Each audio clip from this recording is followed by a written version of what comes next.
queridos, a paz do Senhor, retornando aqui, vamos falar da nossa lição. Primeiramente, quero pedir perdão pela demora em trazer esse vídeo.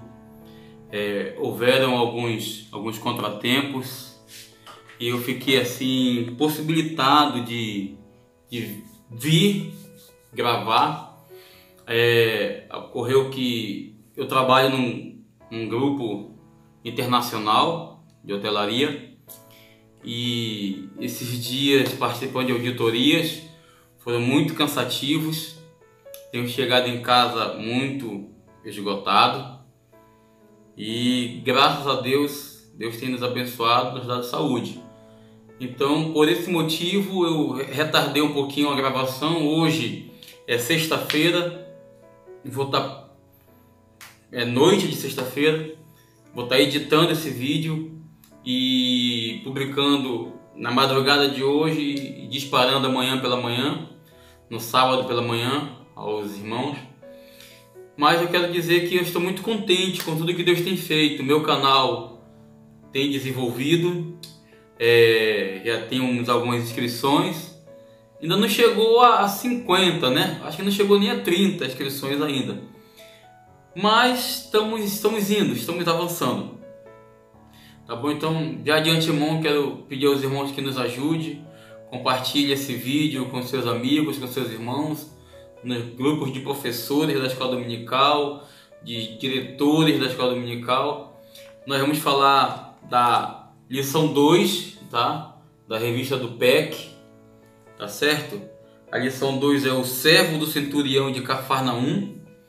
E nós vamos falar alguns aspectos desse milagre. Lembrando que estamos falando dos milagres de Jesus.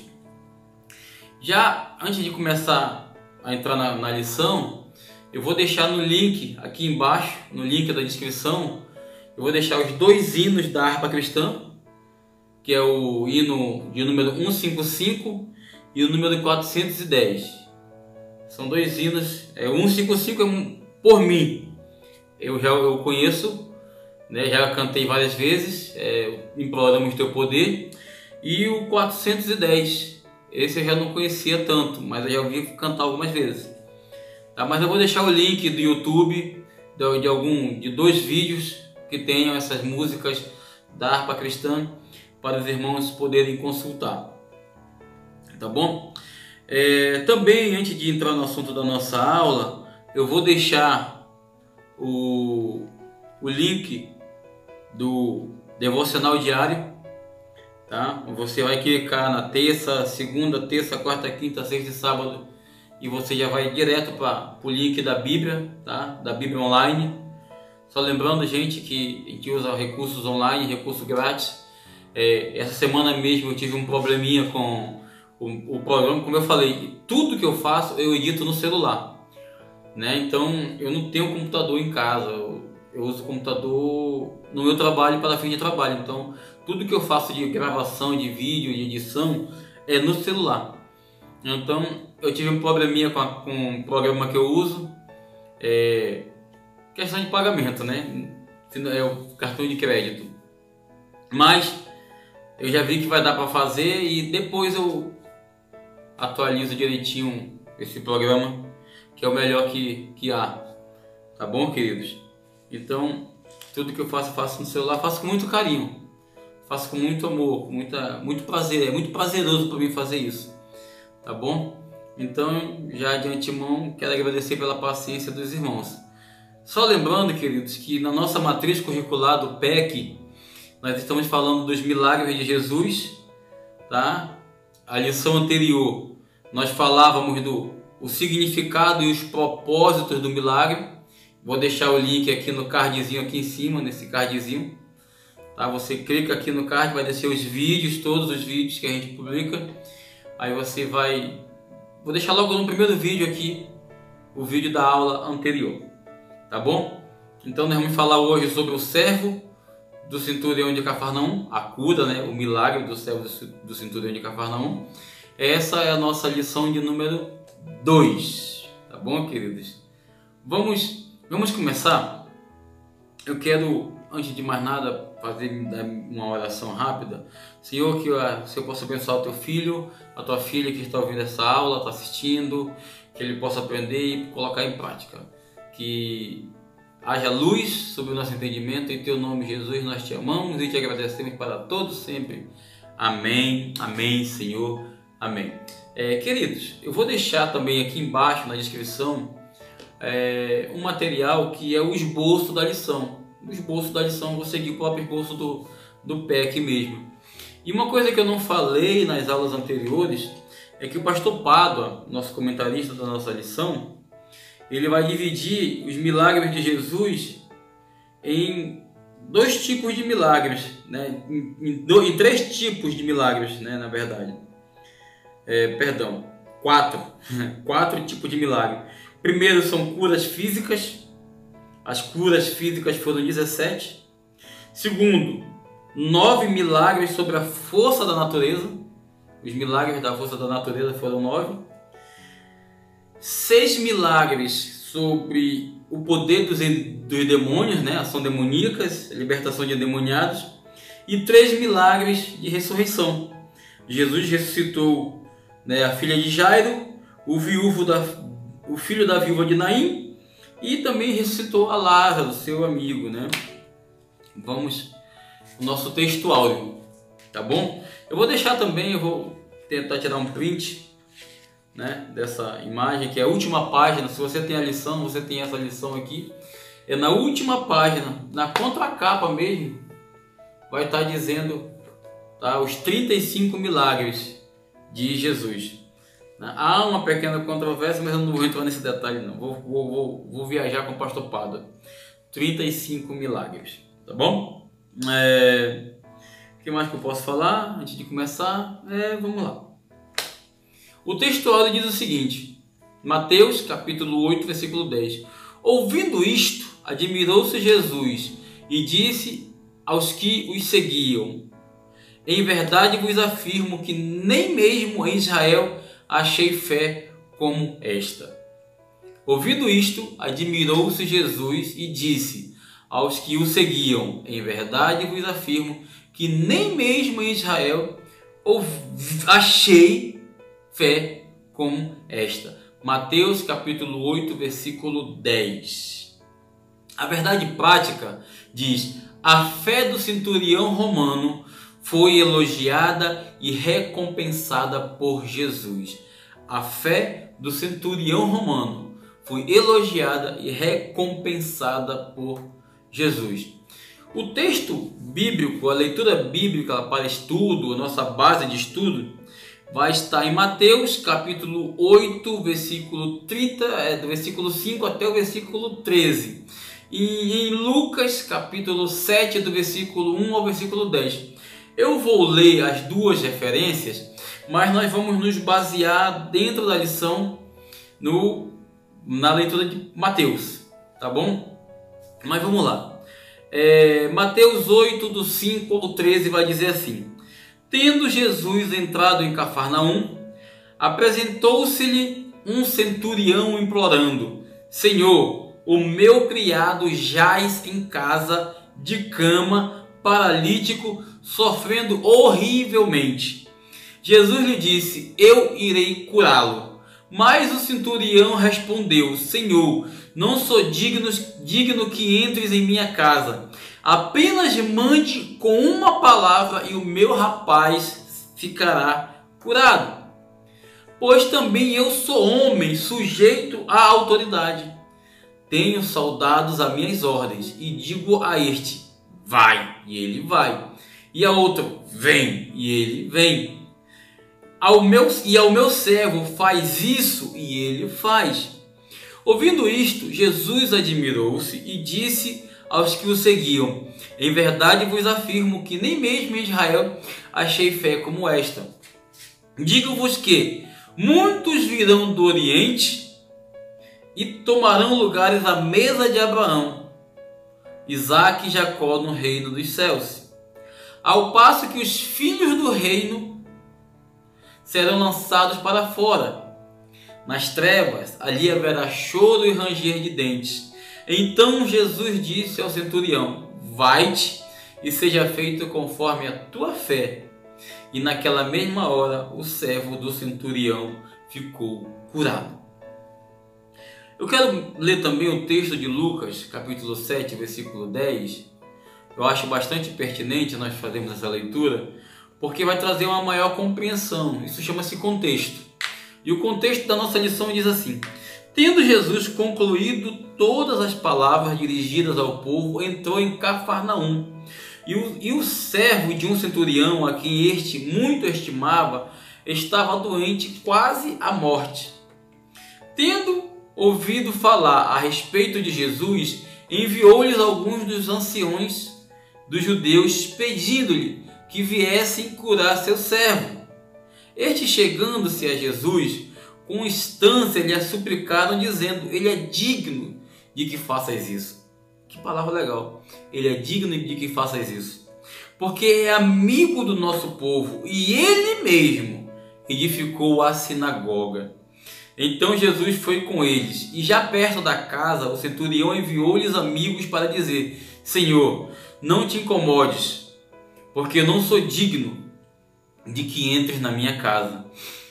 Por isso eu mesmo não me julguei digno de ter contigo, porém manda com uma palavra e o meu rapaz será curado. Porque também eu sou homem sujeito à autoridade, e tenho soldados às minhas ordens, e digo a este: vai, e ele vai, a outro: vem, e ele vem, e ao meu servo: faz isso, e ele faz. Versículo 9. Ouvindo estas palavras, admirou-se Jesus dele, e voltando-se para o povo que o acompanhava, disse: afirmo-vos que nem mesmo em Israel achei fé como esta. Versículo 10 e final da nossa leitura. E voltando para casa, os que foram enviados encontraram o servo curado. A primeira coisa que nós precisamos definir aqui é o que é um centurião. O que é um centurião? Dentro do aspecto do milagre. Vamos falar do aspecto do milagre. O centurião, ele é o responsável por uma centúria, tá? Ou seja, por um grupo de 100 homens. O exército romano, ele era assim dividido. Não há ninguém impermeável ou inalcançável pelo evangelho, porque é o poder de Deus para a salvação de todo aquele que crê. As principais divisões do exército romano eram a decúria, 10 soldados, e a centúria, 100 soldados, a corte, de entre 500 e 600 soldados, e legião, 6.000 soldados. Nos dias atuais, uma decúria, né, um decurião, que era o comandante de 10 homens, um decurião seria o equivalente hoje a um cabo do exército brasileiro. Um cabo, ele cuida de um GC. Um GC é um grupo de combate de 10 pessoas. Tá? Esse grupo de combate está dividido entre serra-fila, ele está dividido entre orientação. É um grupo de 10 pessoas. Então o cabo, ele seria o decurião. O sargento seria o comandante de um pelotão de 30 homens. Um cabo cuida de 10, um sargento cuida de 30. É mais ou menos assim. Já um tenente, ele vai cuidar de um pelotão. Um pelotão, ele é composto, um cabo, ele vai cuidar de um pelotão. Um pelotão, ele já tem uma composição um pouco maior, tá? O pelotão, ele vai ser de 30 homens. Roda a vinheta aí. Uma companhia. Isso, exato. Perdão. Recomeçando. Uma companhia tem 100 homens. Então, um tenente seria o comandante de uma companhia com 100 homens, com 3 pelotões. Cada pelotão tem 30 homens. É isso mesmo. Cada pelotão tem 30 homens. Então, um tenente, ele vai comandar um grupo de 100 homens, mais ou menos, nessa linha. Então, resumindo, um centurião seria o equivalente hoje a um tenente do exército brasileiro. Porém, esse centurião que nós temos aqui, ele é e Lucas vai dizer que ele era amigo dos judeus. Olha como esse camarada ele era amigo dos judeus. Ele era uma pessoa próxima. Ele não era judeu, ele era romano. Ele não tinha nenhuma parentesco com o judeu. Mas a Bíblia vai dizer que ele era amigo dos judeus. E são os próprios anciãos, são os próprios judeus que dizem isso. Ele é nosso amigo.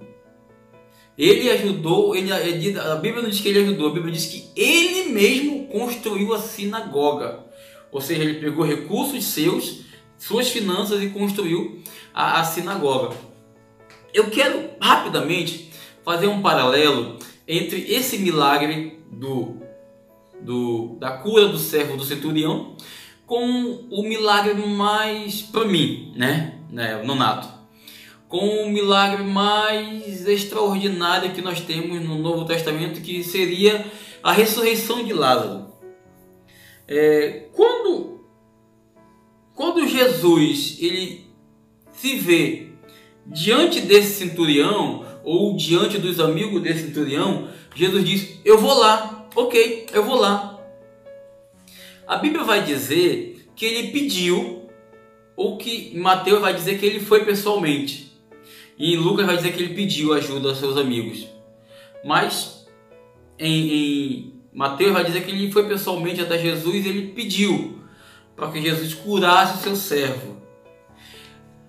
Quando Lázaro adoece, já uma doença terminal, Marta, ela manda servos, manda mensageiros avisar Jesus que o amigo dele está morrendo. E Jesus vai dizer: não vou não. Agora não, essa morte nem é para morte, não vou não. E Jesus não foi. Já para o centurião, Jesus quis vir. Você consegue ver a diferença? Uma mandou chamar, o outro foi implorar, foi rogar. Isso me lembra, porque Jesus ele era amigo de Marta, amigo de Lázaro, amigo de Maria. Jesus comia na casa de Marta. Jesus dormia em Betânia, na casa de Lázaro. Jesus, quando queria passar um tempo, passava na casa de Betânia, em Betânia, na casa de Lázaro. Jesus usava a casa de Lázaro. Jesus foi ungido seus pés na casa de Lázaro. Então você vai ver vários relatos bíblicos de Jesus na casa de Lázaro. Você vai encontrar vários relatos bíblicos de Jesus vivendo e convivendo com a família de Lázaro. Se a gente for colocar isso nos dias atuais, tem muita gente na igreja, que é uma palavra que hoje está na moda, planta semente, plantar semente. Aí a pessoa planta uma semente e começa a querer exigir coisas de Deus, Eu tenho uma visão muito delicada com relação a isso. Eu confesso que eu vou até polemizar um pouquinho, porque hoje em dia, além do dízimo, que é bíblico, 100% bíblico, tem que fazer, gratidão a Deus, é uma devolução ao Senhor, mas além do dízimo, hoje fala da semente. E além da semente, tem a primícia para o pastor. E o irmão diz: olha, eu tenho algo para resolver semana que vem. Aí chega com a mulher, vamos dar R$1.000 para a igreja. Vamos dar R$1.000 para a igreja. Vamos plantar R$1.000 de semente. Só que quando ele vai cobrar, que nem Marta cobrou Jesus, dizendo assim: vem porque eu semeei no teu reino. Vem porque eu semeei na tua vida. Tu usou a minha sala, tu comeu a minha comida, tu participou, dormiu no quarto dos meus hóspedes, tu participou da minha convivência que eu semeei no teu reino. E eu exijo que o Senhor venha agora e cure meu irmão. E Jesus disse: não vou. Essa doença nem é para a morte. Você está vendo a diferença? da atitude de Marta para a atitude desse centurião? A Bíblia não vai dizer o nome desse centurião, mas a Bíblia vai dizer a atitude que ele teve diante de Deus com relação a Marta. Qual a atitude que Marta teve e a atitude que o centurião teve? Uma outra diferença marcante entre esses dois milagres é quando Jesus chega na casa de Marta, Marta trata Jesus super mal. Já Lucas vai dizer que quando Jesus se aproxima da casa do centurião, o centurião pede para os amigos dele: mano, amigo, colega, vai lá e não deixe ele entrar na minha casa, que eu não sou digno, eu não tenho dignidade o suficiente. A gente vai incorrer aqui em algumas situações. Por que não era interessante, da ótica humana, Jesus entrar na casa daquele centurião?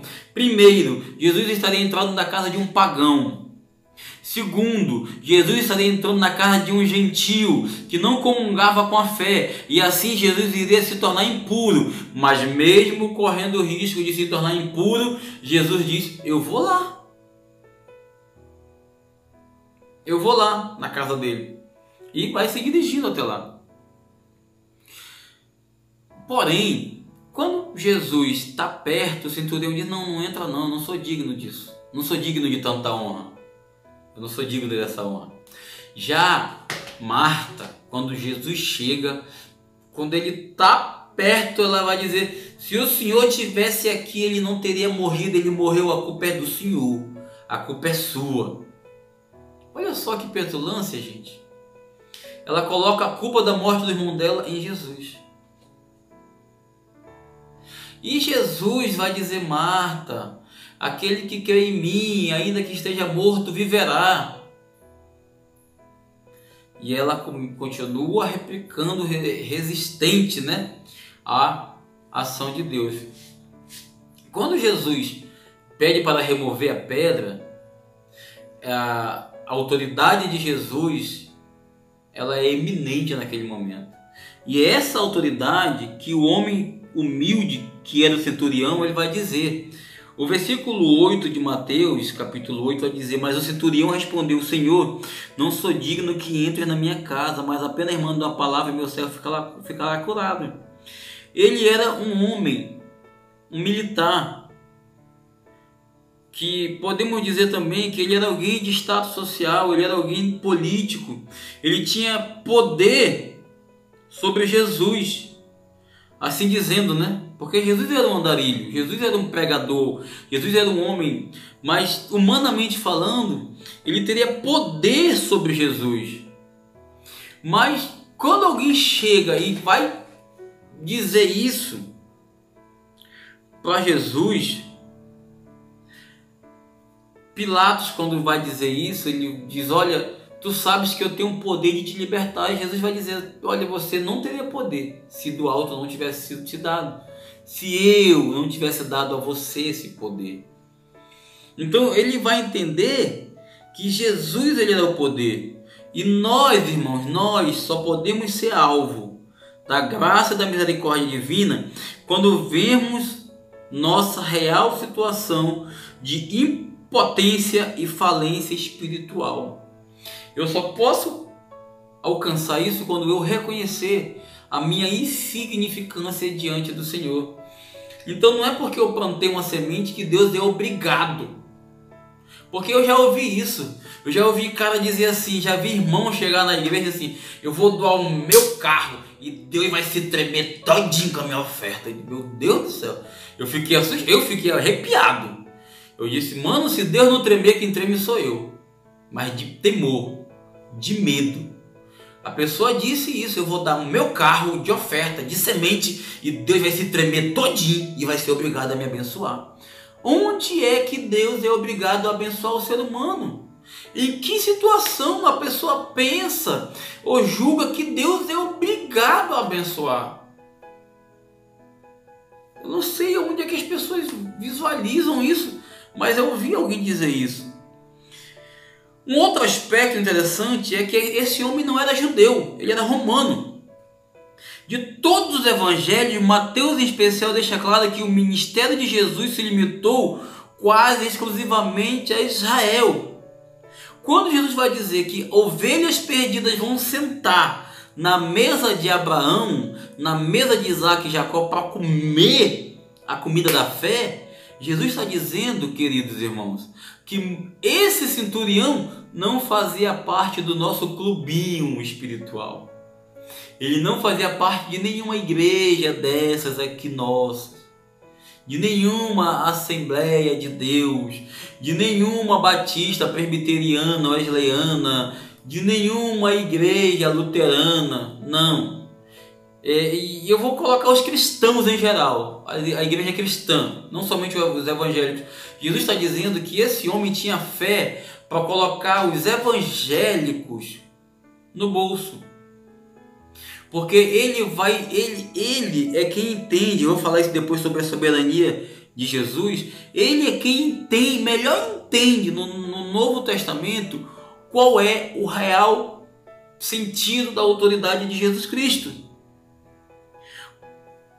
Pastor Pádua vai dizer que, embora sendo ele de fora da comunidade de Israel, ele vai procurar Jesus, enquanto muitos daqueles que deveriam tê-lo acolhido e recebido, não somente os desprezaram, mas também os hostilizaram, dizendo que ele tinha demônios. Muitos diziam que Jesus fazia milagres pelos demônios. E Jesus vai dar aquela máxima, que um reino dividido não permanece de pé. É interessante a gente entender nesse texto que esse não judeu, ele era o que governava, né? Ele era que comandava a tropa, a centúria, os 100 homens que ficavam em Cafarnaum. Esse episódio se passa logo depois de Mateus capítulo 5, depois do Sermão da Montanha, ou Sermão do Monte. Depois que Jesus profere o Sermão do Monte, ele entra em Cafarnaum e acontece esse episódio. Agora, o que esse texto, que esse milagre vai revelar sobre Jesus? Como eu já disse, irmãos, algumas pessoas elas se confundem ou não entendem ou fazem questão de não entender, mas os milagres de Jesus eram milagres simples. Os milagres de Jesus eram milagres simples, não eram milagres como muitos estão acostumados a ver. Muitos estão acostumados a ver milagres assim grandiosos. Não, os milagres de Jesus eram simples. Olha esse milagre aqui, é quase um diálogo. Você não vê Jesus sapateando, rodando, dando cambalhota. Você não vê Jesus fazendo aquela encenação toda. Gente do céu, às vezes eu fico olhando nas nossas igrejas, pessoas que vão orar para Jesus curar uma dor de cabeça. O cara sapateia, roda, dá cambalhota, joga a toalhinha, que agora é a moda da toalhinha, né? Joga a toalhinha, bate a toalhinha, joga a toalhinha na cabeça do crente e fala umas labacheias para lá e para cá. E Jesus está aqui numa conversa. Eu vejo Jesus aqui no diálogo. O pastor Pádua vai dizer, como já dito, o milagre não era um fim em si mesmo. Ele nos propicia a oportunidade de aprender mais sobre o caráter e a pessoa de Cristo. Cristo é essa pessoa simples que vai dizer, olha, é um centurião romano, eu vou lá na casa dele.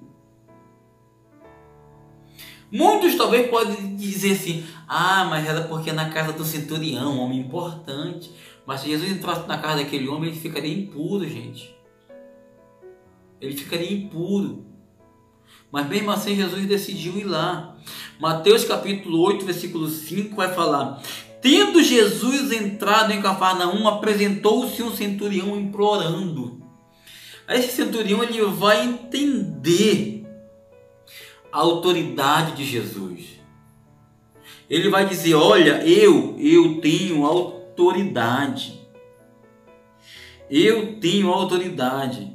Eu digo, vai, ele vai, vem, ele vem. Aquele centurião, ele entendia o princípio de autoridade, porque ele vai dizer, olha, eu estou debaixo de autoridade, ou seja, tem pessoas que mandam em mim, e eu também sou autoridade, ou seja, Tem pessoas que mandam em mim e eu também mando em pessoas. E eu sei que o Senhor pode dar uma palavra apenas e meu servo ficará curado. O centurião está falando aqui para um Jesus que governava as forças, ou que governa, perdão, que governa as forças da natureza. Um Jesus que anda sobre as águas. Um Jesus que para a tempestade. Um Jesus que multiplica pães e peixes. O Jesus que não se limita. O Jesus que transpassa. O Jesus que é soberano. O Jesus que tem poder de ressuscitar o filho de uma viúva que vem andando de uma multidão carregando aquele morto. O Jesus que tem a autoridade, irmãos, de expulsar demônios, de expulsar espírito ruim. Ele vai dizer: tua autoridade é reconhecida, porque eu tenho autoridade. O centurião vai reconhecer Jesus como um homem de autoridade.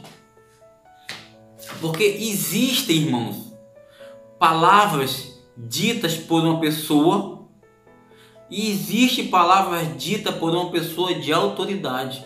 Deixa eu dizer um exemplo aqui para vocês. Certa vez, na minha igreja, foi pregar o apóstolo Gessé Maurício. Gessé Maurício, eu tenho uma história particular com ele, porque Deus usou a vida do Gessé, do apóstolo Gessé, para me curar um problema que eu tinha no coração. Então eu tenho um carinho muito especial. E o apóstolo Gessé estava em Manaus e ia visitar a minha igreja. Eu me lembro que enquanto o apóstolo não tinha chegado, na época ainda era bispo, né? O apóstolo Túlio ainda estava vivo, mas enquanto o apóstolo não chegava, eu fui convidado para dar uma saudação. E eu li aquele texto de Pedro, né? Que Pedro estava na prisão, a igreja estava reunida, orando, e Jesus vai lá e manda, né, o anjo soltar Pedro. Eu li esse texto. Eu li o texto, irmãos. Fechei a Bíblia e fui explanar.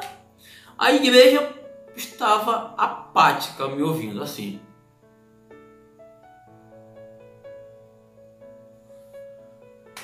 Eu falei, depois de eu falar, teve louvores, teve outras pessoas falando. Chega o apóstolo Gessé. O apóstolo Gessé, ele lê o mesmo texto que eu li. Aí você vai ver a diferença entre uma pessoa falar, eu, e uma pessoa de autoridade falar. Quando o apóstolo Gessé pega a Bíblia, ele lê exatamente o mesmo texto que eu li. E quando o apóstolo Gessé lê exatamente o mesmo texto que eu li, ele faz a mesma coisa que eu fiz, ele fecha a Bíblia. No que ele fecha a Bíblia, meu irmão, era tanta gente rolando, era tanta gente falando em língua estranha, língua espiritual. Eu senti o poder de Deus mais nas palavras do apóstolo Gessé do que nas minhas próprias palavras. E o centurião, ele vai entender isso, ele vai distinguir que Jesus tinha autoridade dada por Deus, não apenas uma autoridade que ele tinha, porque o centurião vai dizer: olha, eu tenho autoridade, mas a minha autoridade é dada pelos homens, já a tua autoridade é dada pelo Senhor, é dada por Deus. Você está me entendendo? O que o centurião vai falar, que a autoridade que ele estava requerindo era a autoridade do Senhor. Então, esse centurião vai entender essa soberania de Jesus Cristo. Mateus 8,8 vai dizer a boa vontade em abençoar. Olha o que o centurião fala: não sou digno que entres em minha casa, mas apenas manda uma palavra e meu rapaz ficará curado. Gente, trata-se de um servo, de um escravo. Não estamos falando de um filho. O centurião não pede para que Jesus vá curar seu filho.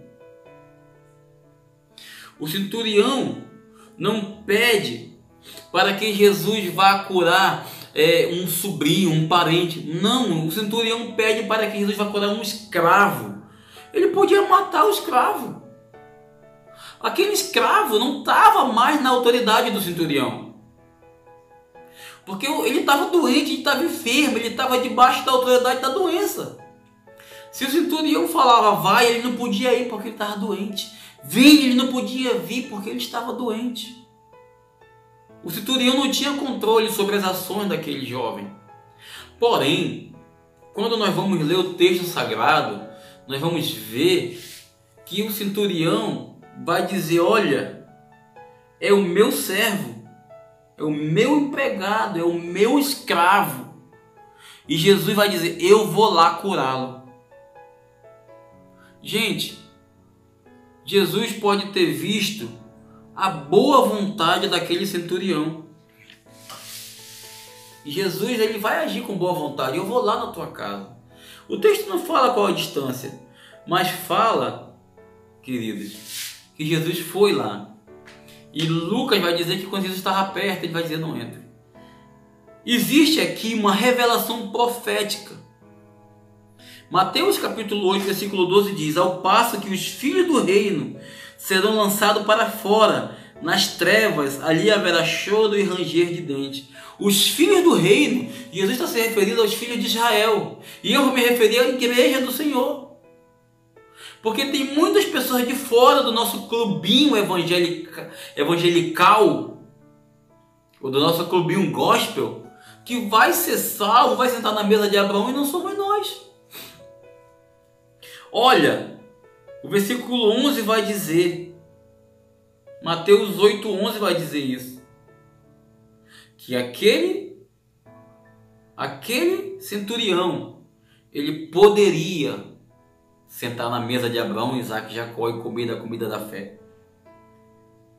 Porque Israel, irmãos, como nação de Deus, se achava ou se acha merecedora do poder de Deus. E se acha também que Deus, por serem merecedores, que Deus pode desprezar, que Jesus pode desprezar as outras nações. E eles se enganam nisso. Existem alguns ensinamentos que eu quero pegar desse texto. O primeiro ensinamento ele tem sensibilidade. Tendo Jesus entrado em Cafarnaum, apresentou-se um centurião implorando. Isso, Mateus capítulo 8, versículo 5. Ou seja, esse homem merece nosso reconhecimento. Ele está preocupado com um criado. Ele está sendo sensível à dor de um criado. Sua busca por Jesus não era em benefício próprio, mas em favorecer um servo. E hoje, irmãos, é muito difícil interceder por um servo. Naquela cultura, o criado era uma coisa descartável. Descartável, detestável. Não está dando resultado, está dando prejuízo, eu vou jogar fora, eu vou desprezar, eu vou trocar por outro. Mas esse centurião diz não. Nós temos que entender, irmãos, que quantas vezes a nossa busca pelo sagrado nos dá unicamente por nós mesmos e em função de nós. Quantas vezes nós deixamos de interceder pelo outro e passamos a pensar somente em nós. Eu vou fazer isso porque se eu fizer isso, Deus me abençoa com isso. Eu vou fazer assim porque se eu fizer assim, Deus vai me abençoar. Eu gosto muito de um texto onde os filhos de Israel, eles pedem um rei. E já colocado o rei de Israel, e Deus vai dizer para Samuel, Samuel, não é você o rejeitado sou eu.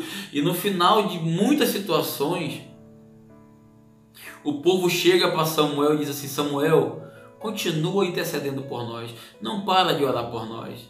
E Samuel vai dizer o seguinte, longe de mim cometer tal pecado, deixando de orar por vocês. Não quero fazer isso.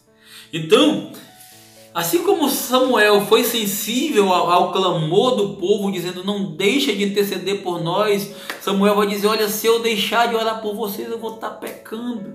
Assim como esse homem, assim como Samuel foi sensível, esse homem também tinha sensibilidade. Um outro ensinamento que nós vamos ter aqui é que esse centurião, ele vai impressionar Jesus.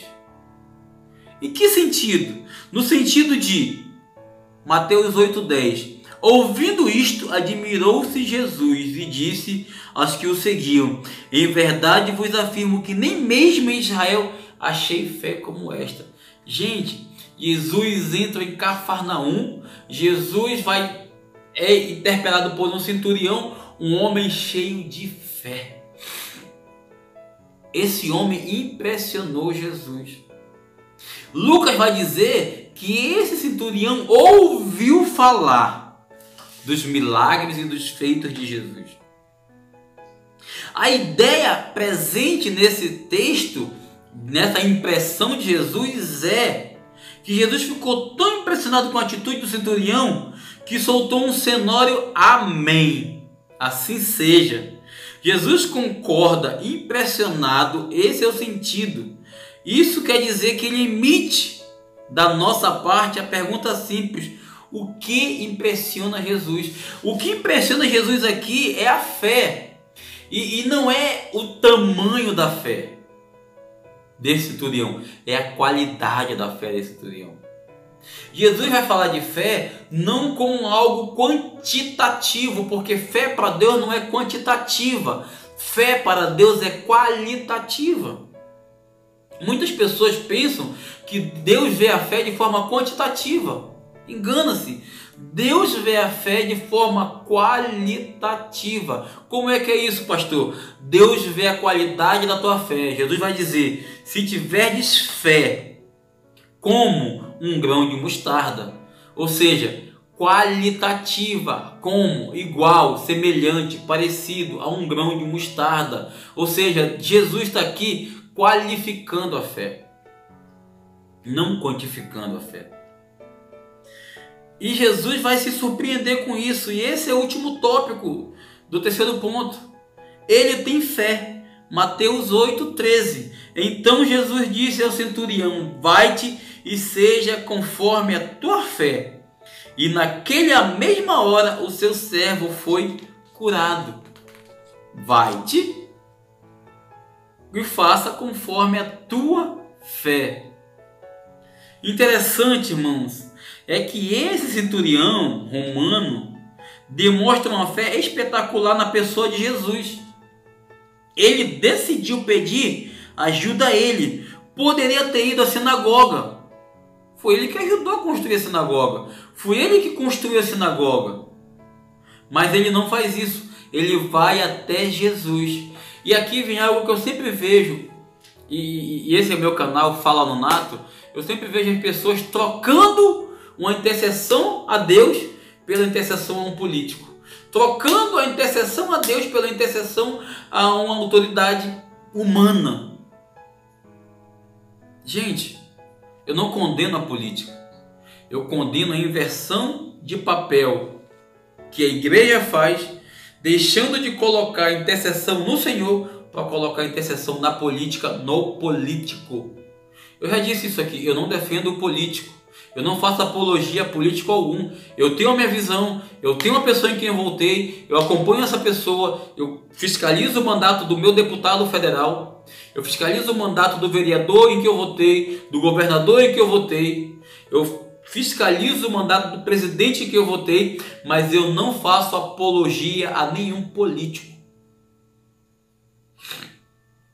E o centurião não vai na sinagoga, não vai no meio político, ele vai no meio diretamente a Jesus, buscar a solução, porque ele sabia quem tem poder para curar.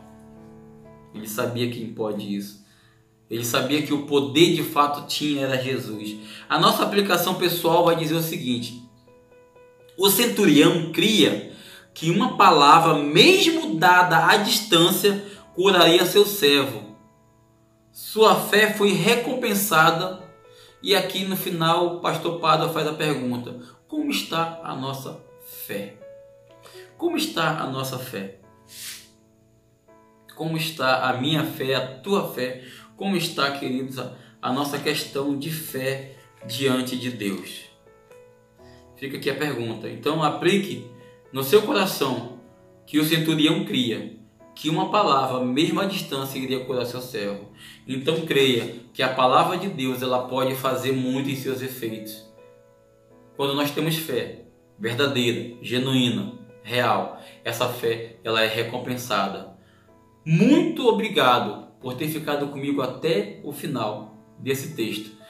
Vou deixar aqui as perguntas e dentro na descrição do vídeo vou deixar também as respostas. A pergunta é, primeiro, responda: o fato do centurião não ser judeu nos diz alguma coisa? Sim, a resposta nos diz que Jesus está aberto a todos os povos, a todos os homens, independente se judeu ou gentil. A segunda pergunta é: o fato do centurião não receber Jesus em sua casa foi um ato de grosseria? Explique. Não. Muito pelo contrário, ele se achava indigno de recebê-lo em sua casa. Além disso, ele acreditava que Jesus poderia curar o seu servo mesmo estando distante. Isso é um princípio de autoridade. Terceira, mencione 3 características desse centurião. Primeiro, ele era um homem sensível. Segundo, ele teve uma fé autêntica. E terceiro, ele impressionou Jesus. Muito obrigado, que Deus te abençoe ricamente, que você tenha uma excelente aula, que você tenha uma excelente escola bíblica dominical e que Deus te abençoe em nome de Jesus. Amém.